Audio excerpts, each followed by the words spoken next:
Welcome to The Hub. This is where the travel industry gathers under one roof. I'm Pat Miller, the host of The Hub, and this is the morning show. It's a half hour. Well, today it's an hour because we're supersized, but it's normally a half hour quick shot of energy and positivity into your day so you can keep your spirits up and drive those bookings and make more connections, because that's what it is all about here on The Hub. Now, we record this like a television or a radio show, so that way we can learn from the presenter but also get some questions asked. So if you have a question during the presentation, drop into the chat, let us know. We'll unmute you and you can come in and ask questions of our guests today. But we don't get very far without welcoming in my co-founder, Tom Brousseau, co-founder of The Hub. Hello, my friend, and how is your Thursday going so far?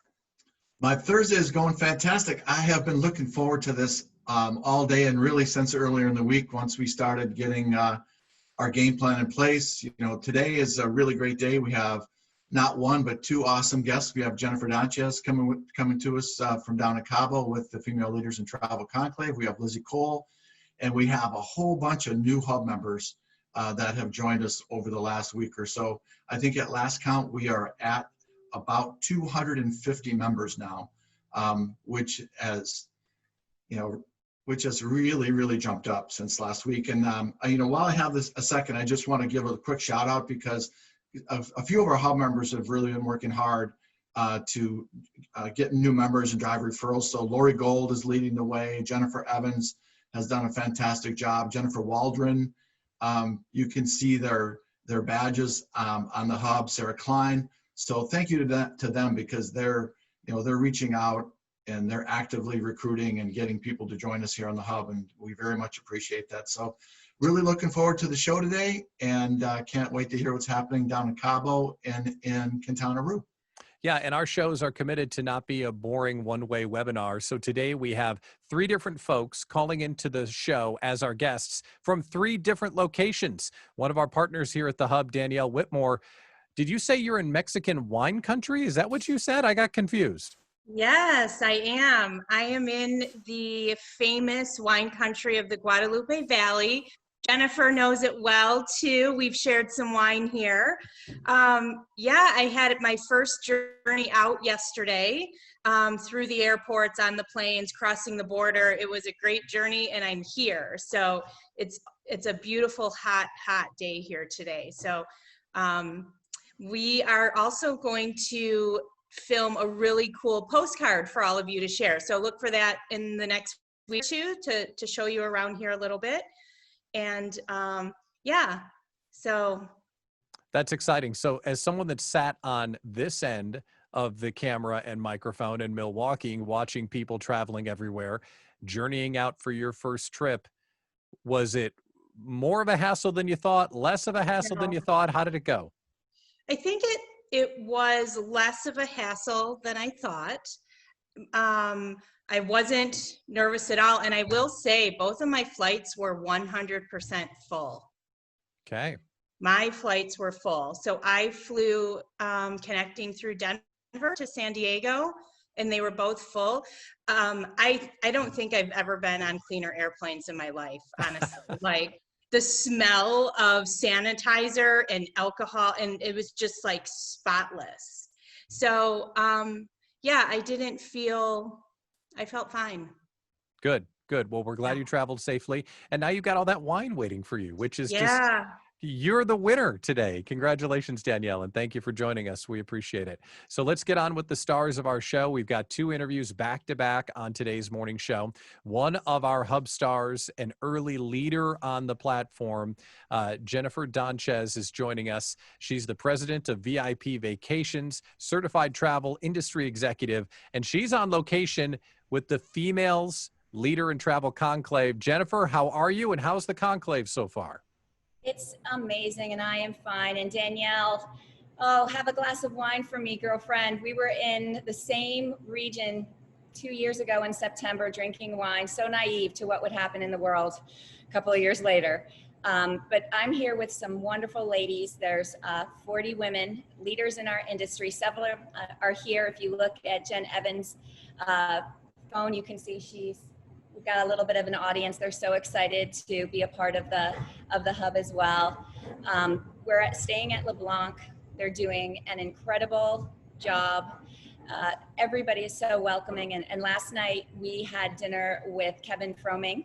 Our friends at Playa Resorts hosted a dinner at the Hyatt and went out of their way to just do the best that they could during COVID. We had a dinner outside and they cooked in front of us. It was incredible. They had little Bunsen burners in front of every table and made a meal fresh from Flora Farms. Everything was organic. I think Mexico feels such love to those who have come back and traveled. I would imagine everybody would agree that's been in another destination. There's something special about the Mexican hospitality.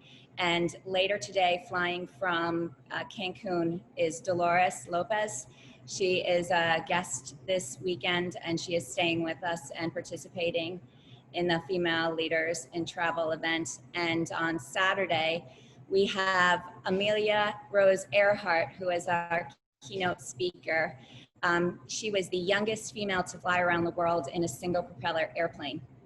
And she's, it's tough to be a female pilot, but she did what her namesake never got to complete, and she's very motivational. So we're just enjoying each other's company. Today is a kind of relaxed day, and then we get our meetings on for the rest of the weekend. Well, so many questions about the group and what the group is doing while you're there. Let's start. You mentioned Senora Dolores, the Female Leaders in Travel 2019 Luminary winner. What is that, and why was she honored? Well, there are 120,000 travel agents in North America.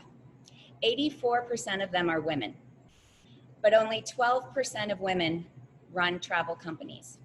It's a little lopsided. And I think our industry does an amazing job about training us in destinations, training us in resorts, even training us on how to sell. But we're lacking the training on how to rise and be leaders. And there are some women that have sort of, raised a torch and have shown us the way and are a beacon of light. And so last year we had the Luminary Award, and that went to Dolores. You know how tall she is. The thought of her 20 years ago lifting suitcases up and creating a DMC at her size, I could fit her in my checked bag. She's just a powerhouse, and she has a kind heart. And I think some of the stereotypes we have for women leaders are some of the things we have to embrace. Sometimes they might be emotional, but that shows they have compassion. Sometimes they can be bossy, but that means they have direction. So we're all about training women to be leaders and to rise and to kind of shift behaviors, because sometimes behaviors that got us to a certain place might not keep us rising further. So that's what it's about, and it's about collaboration. And there are 40 women that are part of the Female Leaders, and last year's sales totals of the companies that they oversee is equivalent to $1 billion in sales. So these are women that really can move the needle, and they direct companies. Some of them are large host agencies. Some of them have multi-retail storefronts. Some of them have single storefronts. Some of them are what I call micro hosts. But we've learned from each other, and it's just I don't know what I would have done last year without the women that I have in my tribe from the conclave last year. And this year it's, just already, most of the women got here yesterday, and I can already feel the cohesive bond. It's amazing. We had 150 applications, and even tour operators, resort brands, cruise lines, they applied, and I emailed back and I said, this is just for travel agents. We're not really doing supplier vendors. And every response was the same. We don't want to be a vendor or a sponsor. We want to learn. So I think overall in our industry, we need the leadership skills to take us higher. Well, this isn't some ordinary group. As you mentioned, it's an absolute powerhouse. So you mentioned some of the symptoms that prohibits or holds back women from elevating to running their own shop or their own companies, their own, multinationals. But what are some of the themes that you're going to be talking about this week, like actual issues that you're looking forward to bringing up to these female leaders in travel? So we do have a topic. We're talking about the nine habits that kind of keep women from rising. One of them is the disease to please, and not, we don't like to say no, we don't like to disappoint. There's also what I call minimizing. We make ourselves smaller sometimes, and we sometimes use words that minimize who we are, like saying just. How many of you have ever answered an email and say, I'm just following up? I gotta tell you, a guy would never say that. A guy would say, I'm following up. We say so how, so it was so, this trip was so amazing. Think of a different verb. It was incredible. We just minimize ourselves. And if you watch men, like even on a subway, they kind of like spread out and women kind of sit small. We gotta welcome our own space and walk with confidence. And then we also have some panels on negotiation. We have a panel on being influential. And I don't mean being an influencer. I mean being influential, because leaders have to have influence. We also have a panel of work-life balance. There are some women that couldn't make it because something happened with a sick relative or a husband was out of town. It's very ironic to me because this is about female leaders. And if this was a male leadership thing, a guy would never stay home to watch the kids if the nanny fell, off. So there's a lot of work-life balance and taking emotion out of leadership, because sometimes women react emotionally to things, and actually forming the support systems. In COVID, more than anything, we needed the support to know how to explain things to our teams. And then when that's all done, who supports us? So that's pretty much, you've got like the little abbreviated condensed version of what we're going to be doing for the next 2 days. Oh, it's incredible. And it's great content to share.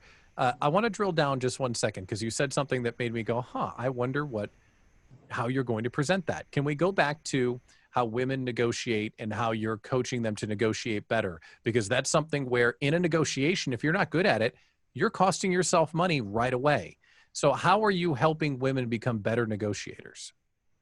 So, there's there's tactics. And Megan Velez, who is the VP at destinationweddings.com, last year shared some insight. That's her job. She is in charge of getting marketing money. And first, we're going to discuss why is it so hard for us to negotiate. You know what women are really good at? We're really good at building relationships. We are. We like to be that we have this circle. You know what we're not really good at? Leveraging relationships. And we want to do things out of the kindness of our heart. We don't usually look for, I do something for you, you do something for me, but it is what we do. That's how we pay for a coffee, we get a coffee. It's life, and we have to lean in to reciprocity. And we're going to talk about some of the steps, like what you have to have before you go into a negotiation, because every day is a negotiation.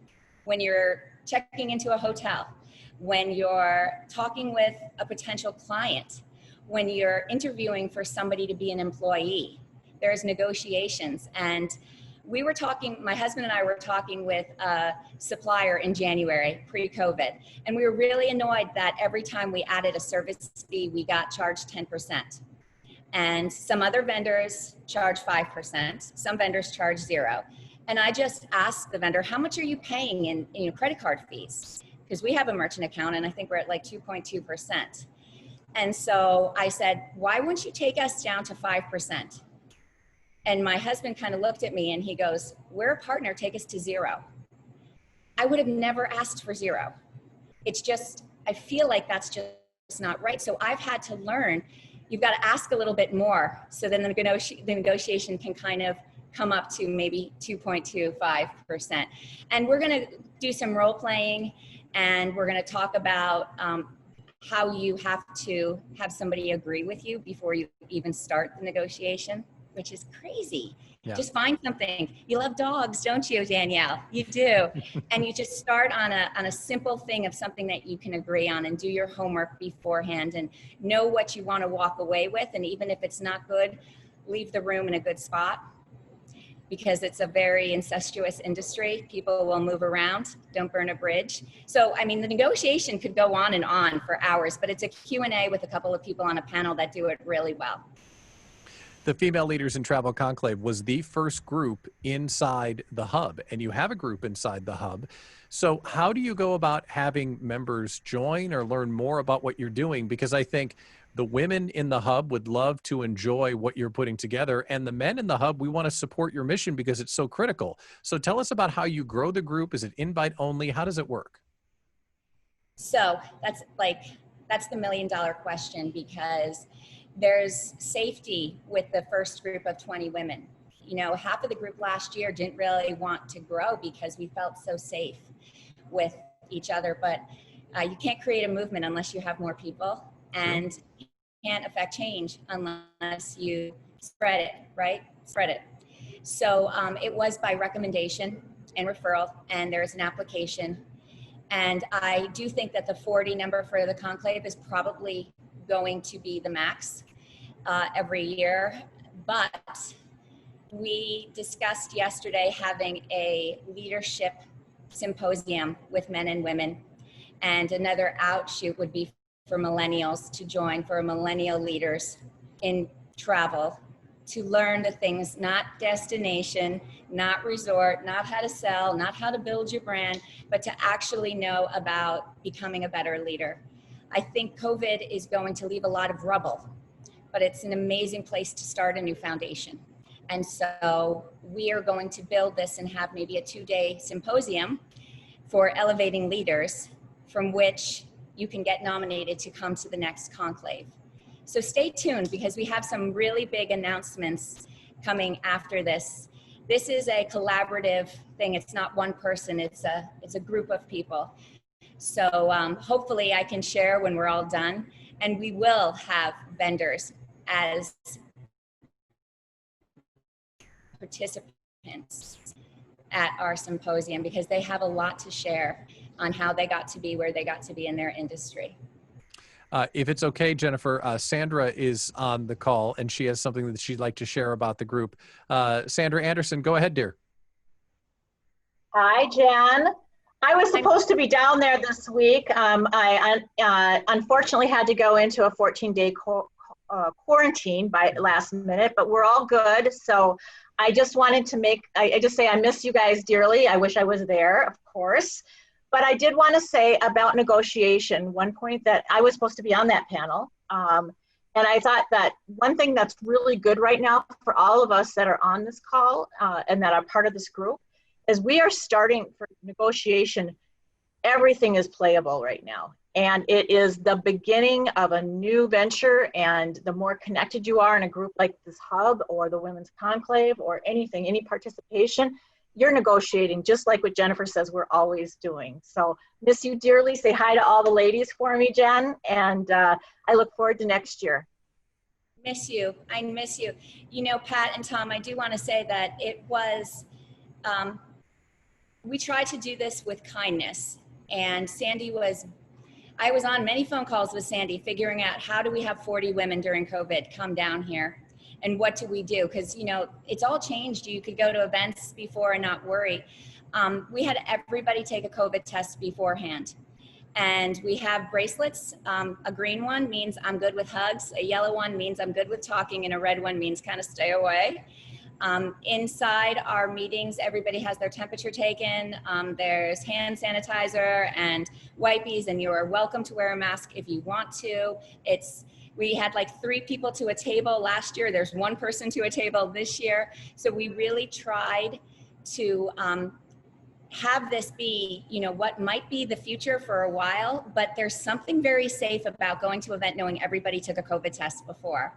And I will say, on Monday, I got word from a girl that said she felt fine, a wonderful leader, but she tested positive for COVID. So you know, this is what we're in, and I feel so blessed that even Sandy said, I know Mexico, you don't need to take COVID tests, but let's try to see what's the fairest thing that we can do to make it safe. Because what we didn't want to happen, can you imagine if we came back and every one of these ladies got sick? Like, so we're trying. Maybe this is the new future of what we have to deal with for a little bit, but we're good with it. And surprisingly, just about everybody wore a green bracelet yesterday. Oh, that had to have felt great. While we have just a few moments left and you're in front of the entire industry, and that's what the Hub is about, agents, suppliers in the same call, is there anything about the conclave that you want to share that you make sure people hear loud and clear about what you're doing and why you're doing it? I think that COVID has taught us we need the support of other agents.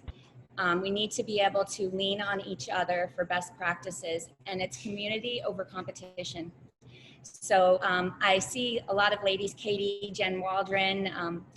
If you think that you need this sort of support, please, please reach out to some of the ladies on here, because the only way this grows is by having people that have kind hearts that want that support.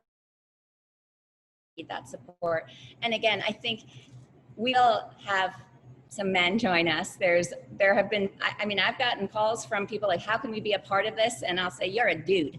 You can, but dude. But how can they, as leaders, help other females rise if they don't know they're doing something wrong, right? You don't know what you don't know. So I look and hope that this is something that's going to be a huge trend. And I will be posting it out there, but in the Hub, we are a support group. So even if you're not part of the female leaders, we have each other. And I think that's credit all to Tom and Pat for doing this. Well, it's our pleasure. And to have you here, it's empowering a think tank, if you will. This is a group of folks that are working purposely on a problem that's been recognized. And you've definitely got the Hub support, whatever we can do to back you and your group. We are here for you, and we don't need to join you. We just need to support you. So we appreciate that. Let's just take one quick minute. Tell us about the resort. How was your trip down? Because we got to talk a little bit of travel, right? So tell us about it. How are things? Well, I mean, ladies, how are things? Yeah, so I mean, some women, this is the first time they got on a plane, like Danielle. This is the first time they got on a plane since COVID started. I'm sure there's some anxiety. I remember when I was meeting with Mom and Tom in Playa, the week before, I was a nervous wreck because, you know, media scares us. You know, and they tell us all of these things to be scared of. I felt the same way as Danielle. Some of the cleanest planes I've ever seen. I was not the least bit worried. The resort, the destination, they're doing everything right, better than in the U.S. Better than in the U.S. Every store we went into in town took their temperature before you. Like, they're just doing things right. I think if you follow female leaders in travel hashtag or save her a seat hashtag on social media, you'll see the stories and, you know, the posts. This resort is beautiful. I have been to LeBlanc 2 other times and I've never seen it as crowded. So that's a good sign. Wouldn't you think that's a really good sign? So they're going out of their way to be hospitable. And these ladies, they have been amazing too. We had yoga on the beach this morning, and it's incredible. The hospitality of Mexicans is second to none. Yeah. Well, it was mid-May when Tom called me and said, I've got this idea for the Hub. And I said, okay, cool. Who's going to get involved? And I'm not kidding. In the first conversation, your name came up. And it's great to have you in the group, and to see what you're doing with this group and with your group is fantastic. So we're cheering for you. Thank you for joining us today. And hopefully you'll have a great trip there, a great time, and a safe trip home. Thanks for joining us today. Thanks all. Thank you. Jennifer Donchez, President, VIP Vacations, Inc., live from the Female Leaders in Travel Conclave. Absolutely great story. And definitely one of the things to talk about inside the Hub are the groups that we have forming, not only for destinations, but for interest groups just like that one. So if you have a group of folks and you're looking to connect deeper and better with them, the Hub offers you that opportunity. We're going to switch gears now. We're going to go talk with Lizzie Cole, the Executive Director of Promotion for the State of Quintana Route Tourist Board. We're talking Cancun, Riviera Maya, Cozumel. Lizzie, how are you today? Hi, I'm fine, Pat. Thank you. It's a pleasure to be here with the Hub, and thank you for having me. It's our pleasure. Now, we want to see and hear all about the destination, and we have a video. Should we play the video first? Please do. All right, so now I've got to be technical boy, which I'm not the best at being right now, but I'm going to try real quick. So I think I do this, and I click this, and I share this, and now we should be able to see it. Here we go.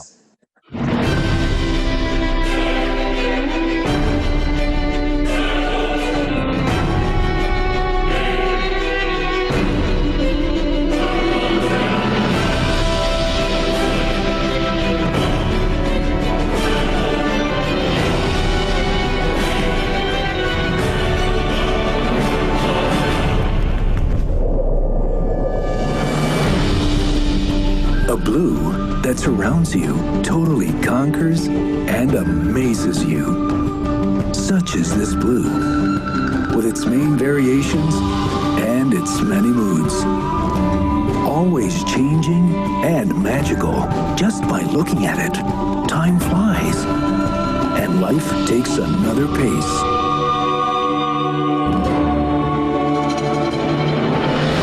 This is the blue down the deepest waters, lively and full of surprises.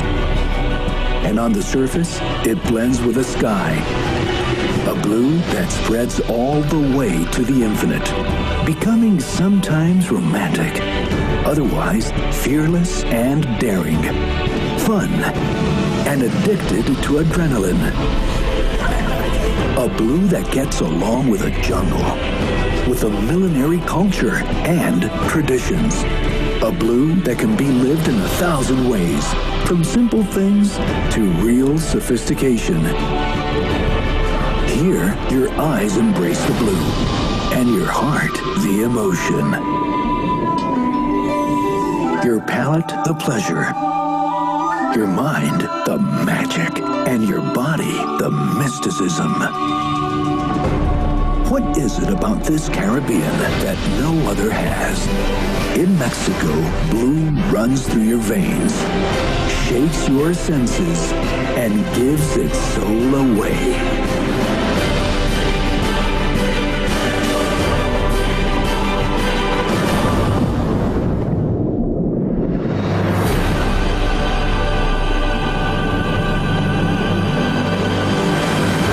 Mexican Caribbean, paradise at its best.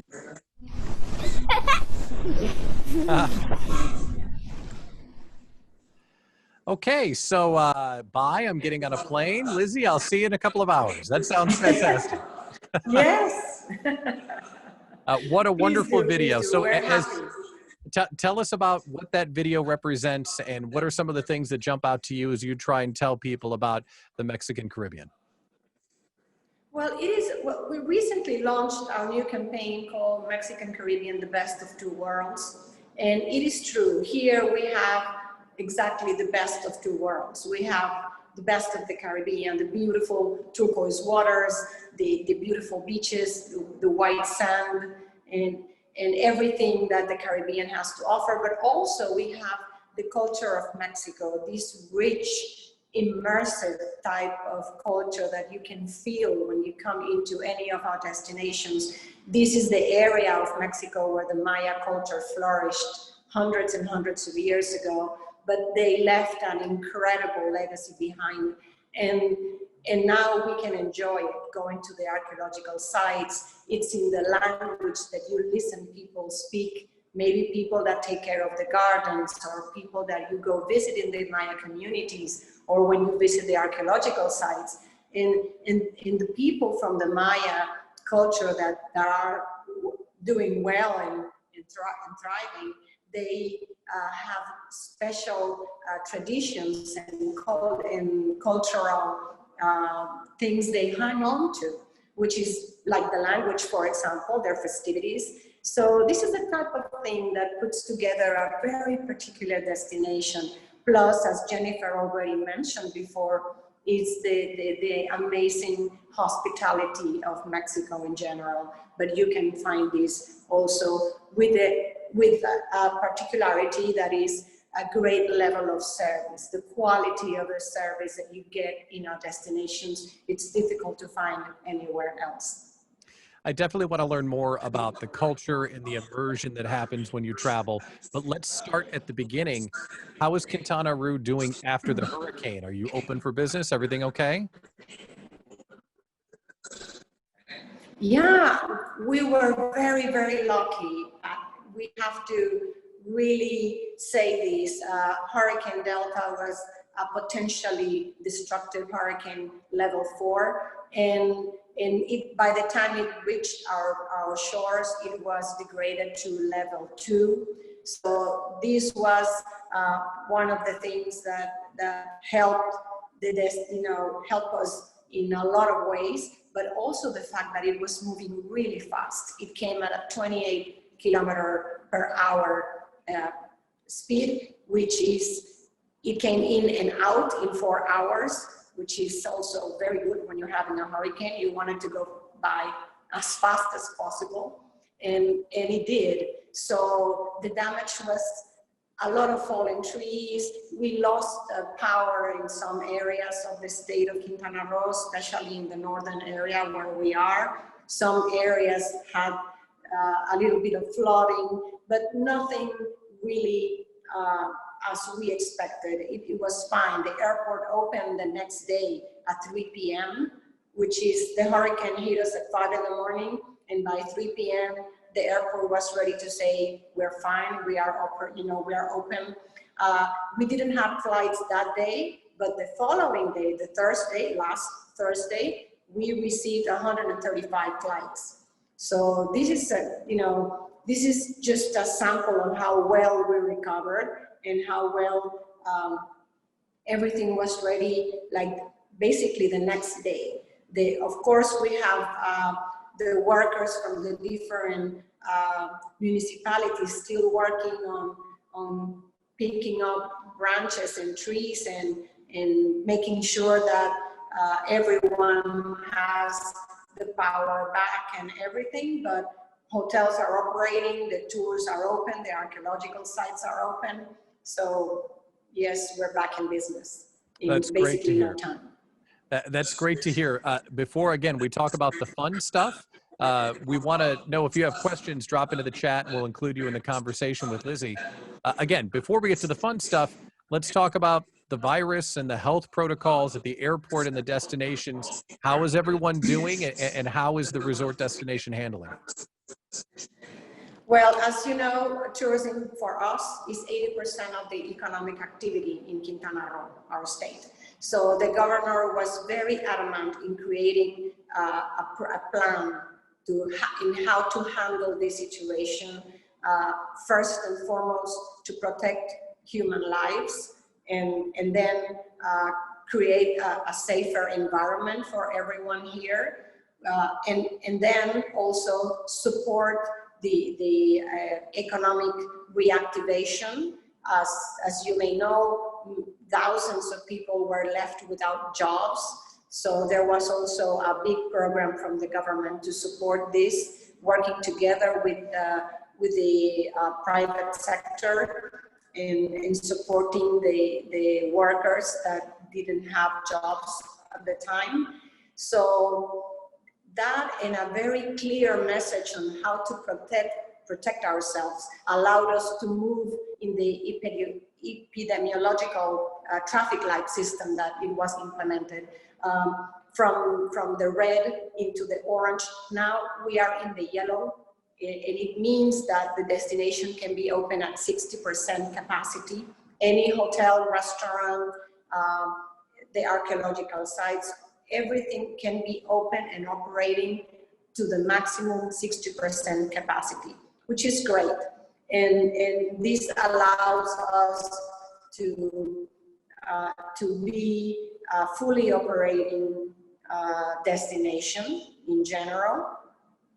And also the creation of all the protocols and the different sanitary precautions to allow the destination to open in a safe way.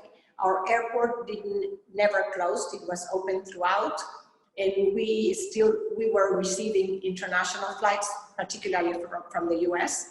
And now we just started receiving the first flights from Europe and South America a couple of weeks ago. So this is very good news. People are coming back because they feel safe. Well, you have heard the protocols are in place in all of the hotels. Everywhere you go, you need to wear a mask. You need to have your temperature checked, and you need to step on a sanitizing mat. But still, you can enjoy yourself, have a fantastic meal in one of our many great restaurants, or have a great stay in our resort. That you can see that everyone is making the best they can to make sure you have a healthy and safe environment to enjoy your vacation. Also, the fact that most of our activities are outdoors, it allows for a safer environment altogether. So you can go out snorkeling, diving, visit the archaeological sites, enjoy the beaches, visit the cenotes. The cenotes are something that we are very proud of. And have you been to one? No, I haven't. I don't know if you have, but no, this is something that you have to see. The cenotes in our region are amazing. They were considered mystical places by the Mayan. And for us now, there are places for enjoy the clearest and cleanest waters in our region. Beautiful. So tell us about going from where you are. I presume the next level would be green. What needs to happen for that fully open or the next level of opening to happen? Okay, it depends on mainly two specific factors. Making sure that the number of new cases is keeping leveled, so there are no new numbers or additional numbers. Also, the hospital capacity, the possibility for hospitals to take care of people should they need to. And very important as well, the risk factor. The risk factor is a measure that they do that says it can tell you that one person, if they get sick, if you get sick, how many people are you able to make sick? Okay, so the contagion risk factor.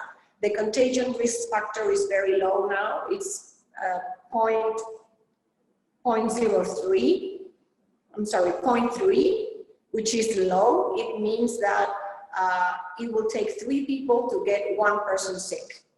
Okay, and this means that the virus is under control, the spread is under control, and that this allows us to be in the yellow, which means restaurants and hotels can run at 60% capacity.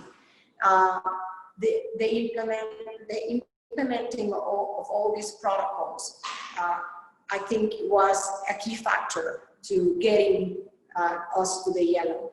Now, when we are in the green, which means the pandemic is totally under control, then we can have 100%. We hope this will happen probably by late November, early December. We hope it does, but it doesn't. This is something that has to be taken a step at a time. We will have to see how the destination is doing.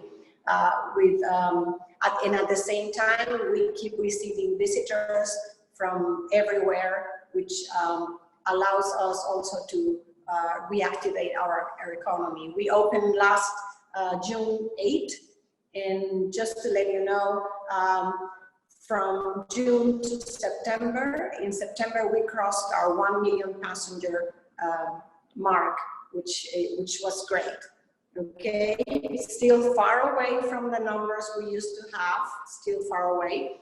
But the good news is the demand is there. We have been talking to the airlines and the tour operators and the hoteliers continuously to keep the conversation going and seeing the forecasts.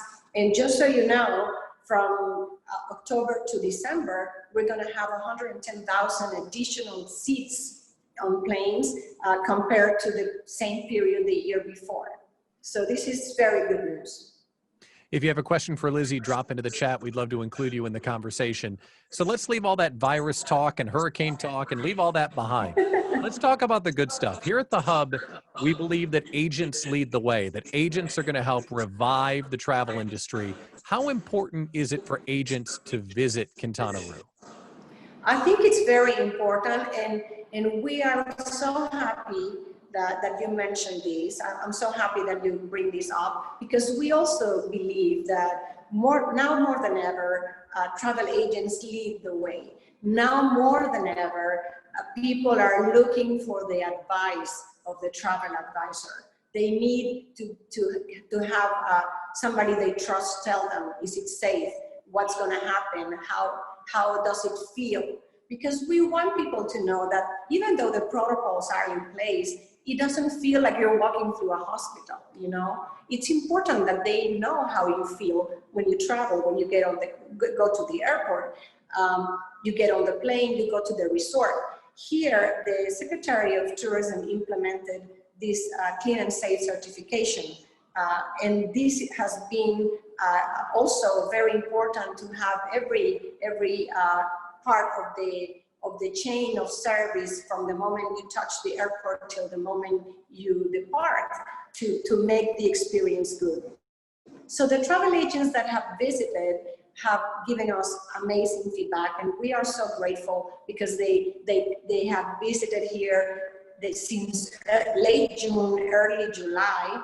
They really took a chance and came on their own and visited and went to different hotels and experienced for themselves what is it like to travel in these months. So yes, we definitely want to thank the travel advisor, travel agent community, and we are honored that they can recommend our destinations. We have a question for you, Lizzie, from Tom. Tom, go ahead. Hi, Lizzie.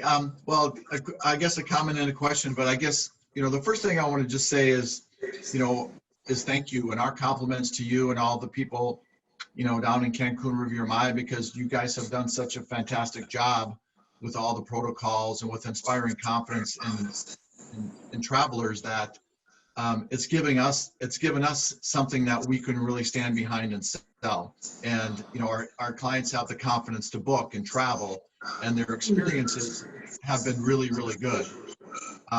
So when they come back and they talk to their friends or family or neighbors, they say, hey, you know what, it was awesome, it was fantastic. And that only builds momentum for how we can get back to, get the numbers up, and as we say on the Hub, get back on the path to prosperity. So I just want to thank you for that. And we agree with you. We think that agents lead the way.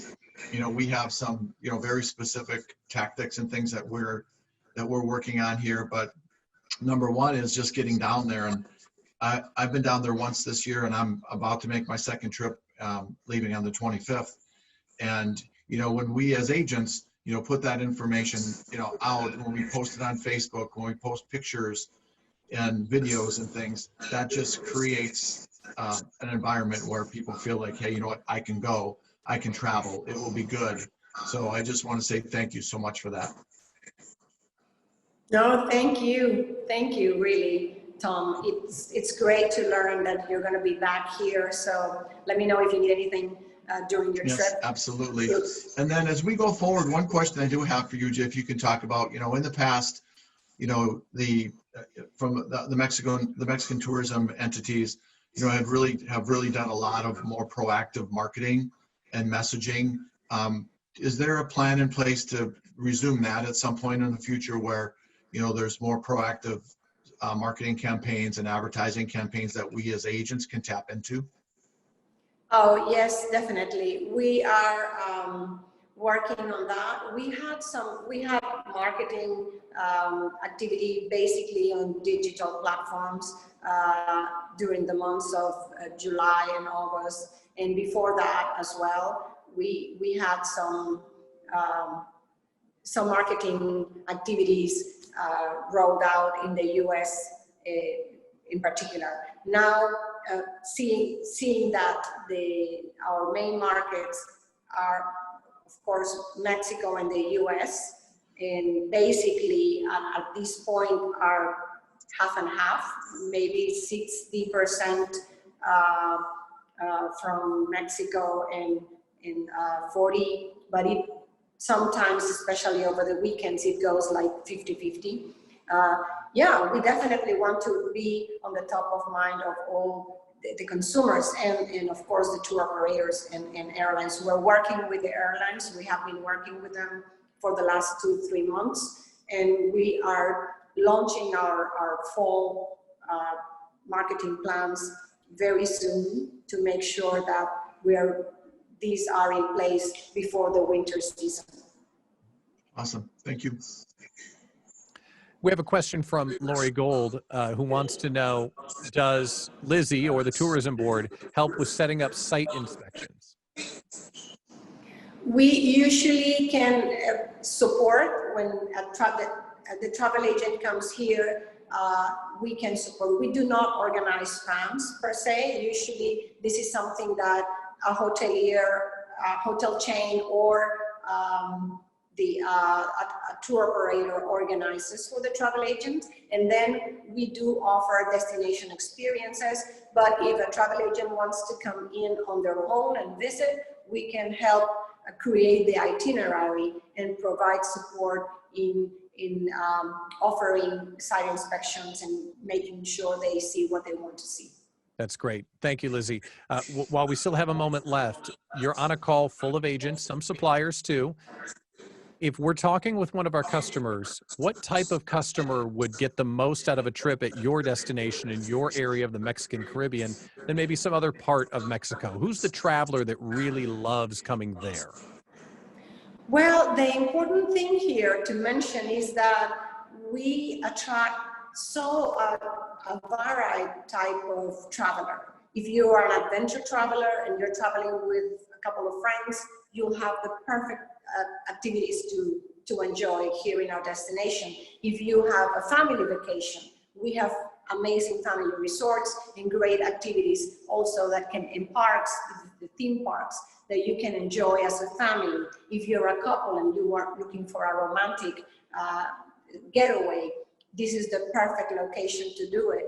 We're such a large destination. We have the islands, as you mentioned before, Cozumel, Isla Mujeres, and these locations are so romantic. So it depends on what you're looking for.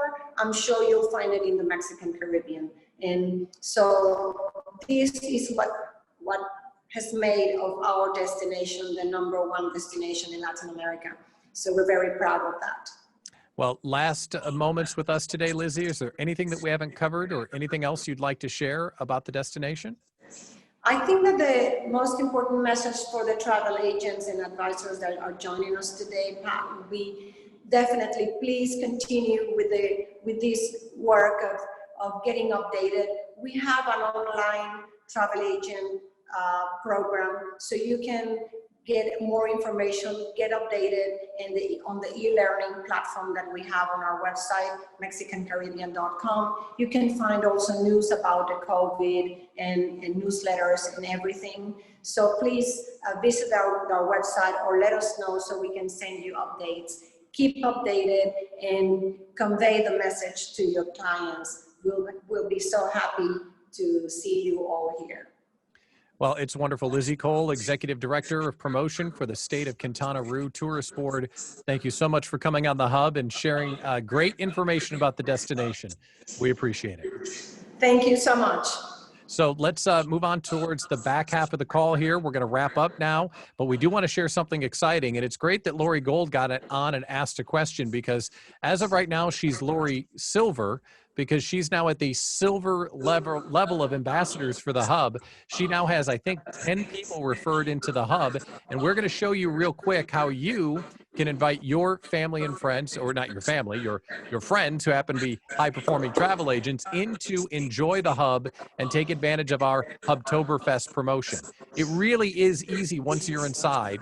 Just click on Join into the Hub, click on Members, and once you click on Members, click on the button Invite.